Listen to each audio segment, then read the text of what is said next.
Jérémie chapitre 20, verset 9. Mais si je dis, je ne mentionnerai plus sa parole ni ne parlerai plus en son nom, sa parole est comme un feu en moi, un feu qui me brûle. Je suis fatigué d'essayer de le contenir. En effet, je ne peux plus commentaire.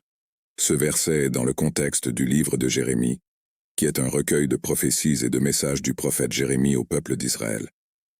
Jérémie a été appelé par Dieu pour être un messager et proclamer la parole divine au peuple, même lorsque les messages étaient difficiles à accepter. Le conflit interne du prophète. Dans ce verset, Jérémie exprime un conflit interne. Il réfléchit à ne plus vouloir parler dans la parole de Dieu ou mentionner le nom de Dieu, alors qu'il fait face à la résistance, au rejet et même à la persécution à cause de cela. La parole de Dieu est comme le feu. Jérémie compare la parole de Dieu à un feu en lui. Cela illustre l'intensité et l'irrésistibilité du message divin. La parole de Dieu est puissante et a un impact si profond sur le prophète qu'il sent qu'il ne peut pas la contenir. L'appel irrésistible. Le verset reflète le dilemme de Jérémie.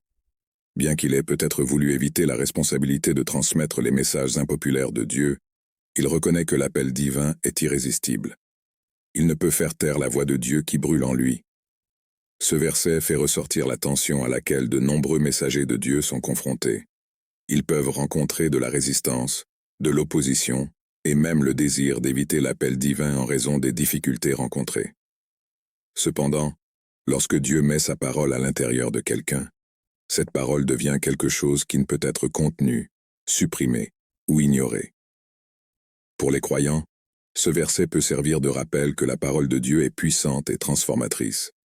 Cela peut être une source d'inspiration pour continuer à proclamer le message de Dieu même lorsque nous sommes confrontés à des défis.